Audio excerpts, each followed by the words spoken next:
Hey everyone, and welcome to the channel. My name is Ash and I'm here with a review of CyberTD on Xbox. Now, this was released on the 28th of September 2023, developed and published by Clockwork Origins, who were kind enough to send me a copy for this video review. Now, I'm a big tower defense fan. I do like the genre of games. Played loads of them over the years, and this one is a cool sort of twist on that style in which it combines tower defense with roguelite mechanics, which sounds weird but works really well.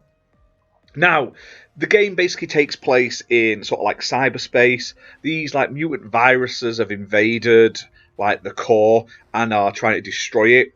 And it's up to you to basically defend this core using this giant sort of tower defense monolith thing. Now, unlike other tower defense games where you're building lots of towers, you basically have the one sort of solo one in the middle of the map, and it's up to you to sort of use that and upgrade it to the best of your ability.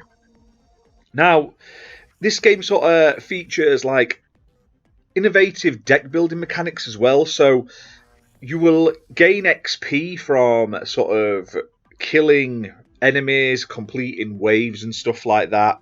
Now, at the end of each sort of wave, you get to pick one of a handful of cards. These then improve your sort of tower for the next wave onwards. Now, these can be sort of more damage, better accuracy, all this sort of stuff.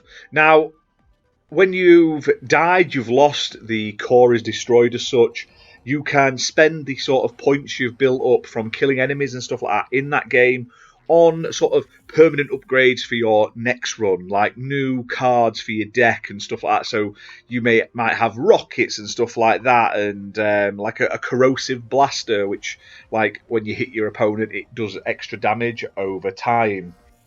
Now, it takes a little while to master this game, because when I went in, I was expecting it to be like a proper tower defense game, and I wanted to build towers elsewhere, especially because you get a set amount of space that your tower can hit, and for the first handful of runs, you won't last that long. You'll only last sort of less than 10 sort of waves, because the enemies will come and go out of your sort of field of vision and area of attack.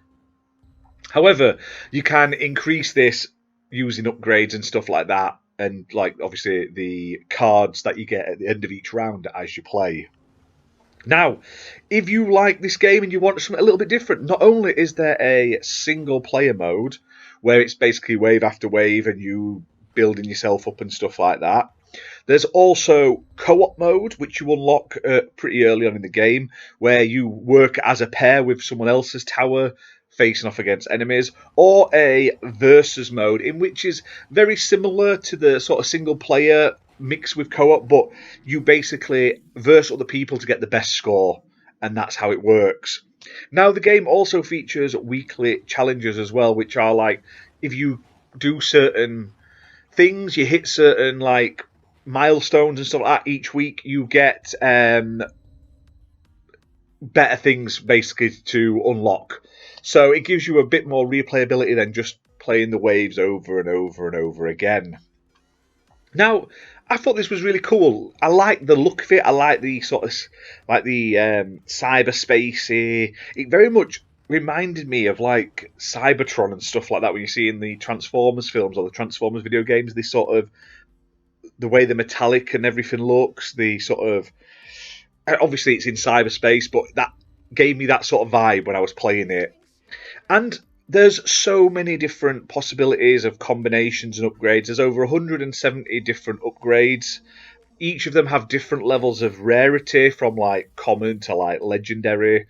So you can really build up your deck and improve it, and basically eventually you'll have an amazing sort of tower that can wreck through the enemies that are coming through it. Now, it's not perfect. I'd like to say I like that you have the roguelite mechanics to it and everything like that.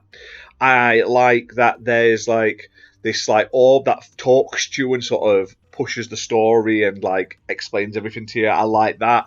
I just don't like having the single solo tower. I get why it's been done, but for me, I'd rather be placing more towers around and like having one tower do one thing and then another tower like maybe backing that tower up with a different type of attack.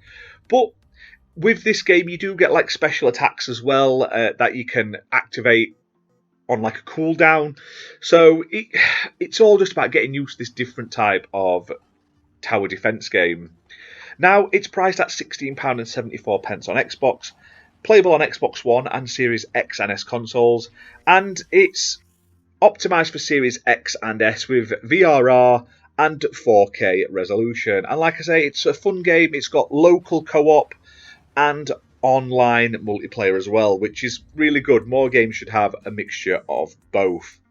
So if you want a unique tower defense game with some cool roguelike mechanics that, while easy enough to jump in and play and enjoy, will take a long time to master and like perfect, definitely check this one out. But that's it for this video, guys. If you've enjoyed it, if you have, hit that like button, hit subscribe, and we'll see you soon for more gaming content. Bye for now.